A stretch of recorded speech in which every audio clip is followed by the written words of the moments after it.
Hello everyone, welcome back to knowledge center. हम पढ़ रहे थे क्लास 12 मैक्रो इकोनॉमिक्स का chapter number 3 that is national income and its related aggregates. आज हम बात करेंगे first of all about gross value and net value. Gross value is also known as the purchasing value, यानी कि वो value जिस पे आप किसी भी प्रोडक्ट को मार्केट से खरीद के अपने घर पे लाते हो। And what is net value? Net value is known as the actual value at a particular point of time. इस पे एक एग्जाम्पल से समझते हैं।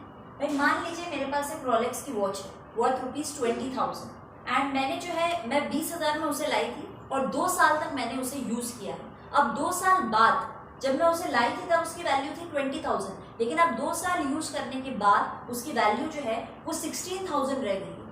क्योंकि 2 साल यूज़ करने के बाद जब मैं वापस मार्केट में उसे ले जाऊंगी तो मुझे एग्जैक्टली वही वैल्यू जिस पे मैंने उसे परचेज किया था वो वैल्यू मुझे नहीं मिलेगी, क्योंकि 2 साल तक यूज करने के बाद उसकी वैल्यू के अंदर जो है रिडक्शन आया है and that reduction is known as depreciation. तो 2 साल यूज करने के बाद मान लीजिए अगर उस पर 4,000 का डेप्रिसिएशन लगा, यानी 4,000 रुपए से उसकी वैल्यू जो है रिड्यूस हो गई, डाउन हो गई, तो उसकी नेट वैल्यू जो है या एक्चुअल वैल्यू जो है हम कह सकते हैं दैट इज 16,000 रुपीज। यानी कि परचेजिंग वैल्यू में से अगर आप डेप्रिसिएशन को लेस करते हैं तो we are getting our net value which is known as the actual value at a particular point of time. यानी कि ये आपको बता रहा है कि 2 साल बाद उस समय जो है उसकी एक्चुअल वैल्यू क्या है।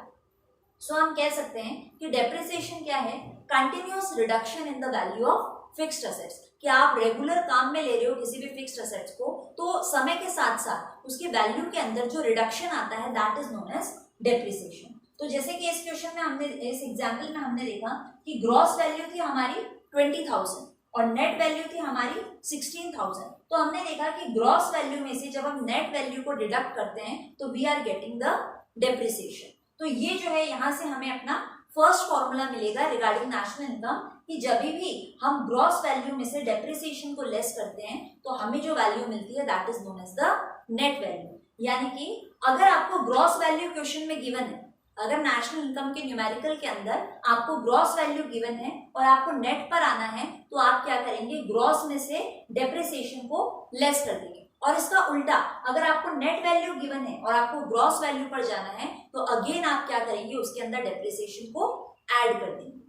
सो बड़ा सिंपल सा फॉर्मूला है। पहला फॉर्मूला कि ग्रॉस वैल्यू में से डेप्रिसिएशन को अगर आप लेस करते हो तो आपको नेट वैल्यू मिलती है, और नेट वैल्यू में अगर आप डेप्रिसिएशन को ऐड करते हो तो आपको ग्रॉस वैल्यू मिलती है।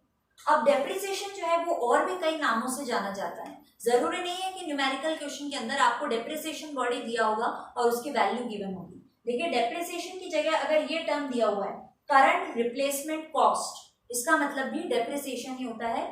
Next, replacement cost of fixed factor, इसका मतलब भी डेप्रिसिएशन होता है। And consumption of fixed factor, इसका मतलब भी डेप्रिसिएशन होता है। या ऐसे भी टर्म दिया हुआ सकता है कंजम्पशन ऑफ फिक्स्ड कैपिटल, वो जो है डेप्रिसिएशन ही कहलाएगा। ये सारे क्या है? Different words and different terms है यूज्ड फॉर डेप्रिसिएशन। नाउ तो ये तो हमने पहले फॉर्मूले की बात कर ली। अब आते हैं सेकंड फॉर्मूले पे। सेकंड फॉर्मूले के लिए हमारे पास 2 टर्म है। पहला है फैक्टर कॉस्ट और दूसरा है मार्केट प्राइस। फैक्टर कॉस्ट क्या होता है? भाई कॉस्ट ऑफ प्रोडक्शन है जो आपका, यानी कि हमने पढ़ा था अपने अर्लियर वीडियोस में कि 4 फैक्टर्स ऑफ प्रोडक्शन होते हैं: land, labour, capital and entrepreneur.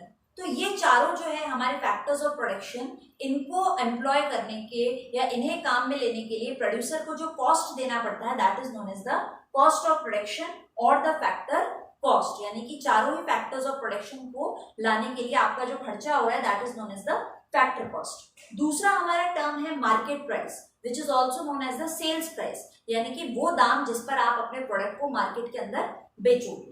Okay, तो अगेन देखिए हम एग्जाम्पल देखते हैं। मान लीजिए हमारे पास कोई प्रोडक्ट है जो हमें 80 रुपए में पड़ा। अगर हम प्रोड्यूसर हैं और हमने कोई प्रोडक्ट बनाया है 80 रुपए में और हम उसे मार्केट में सेल करने वाले हैं 100 रुपए में, तो मैक्सिमम नंबर ऑफ टाइम्स या 100% चांस है हमारे माइंड में क्या आएगा? ये 20 रुपए क्या है? प्रॉफिट। मैंने कोई चीज 80 रुपए में बनाई, अब मैं उसे 100 रुपए में बाजार में बेच रही हूँ, तो 20 रुपए क्या है? मेरा मुनाफा। लेकिन हम बात कर रहे हैं national income and its related aggregates के बारे में। तो जहां पर भी हम नेशनल इनकम की बात कर रहे हैं, हम नेशनल इनकम को प्रॉफिट से लिंक नहीं कर सकते। हम जो है इस 20 रुपए को क्या मानेंगे? टैक्स।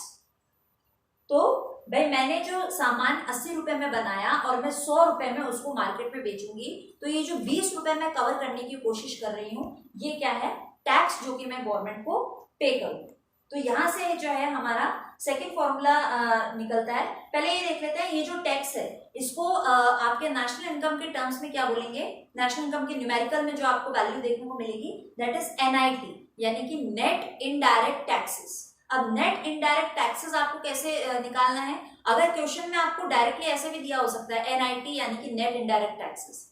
कई बार ऐसा होता है कि नेट इनडायरेक्ट टैक्सेस न देकर आपको अलग से दो वैल्यूज गिवन होंगी, इनडायरेक्ट टैक्स एंड सब्सिडी। तो नेट इनडायरेक्ट टैक्स निकालने का यही फॉर्मूला है कि इनडायरेक्ट टैक्सेस में से आप जो है सब्सिडी को लेस कर देंगे तो you will get the net indirect taxes. अब इनडायरेक्ट टैक्सेस क्या होता है, जो कि इनडायरेक्टली हम गवर्नमेंट को पे कर रहे हैं। जैसे डायरेक्ट टैक्स की अगर अपन बात करें तो इनकम टैक्स होता है, इनडायरेक्ट टैक्स की अगर हम बात करें तो जैसे वैट है, value added tax, sales tax, ये सब क्या है, इनडायरेक्ट टैक्सेस हैं। और सब्सिडी क्या होता है, the relaxation given by the government.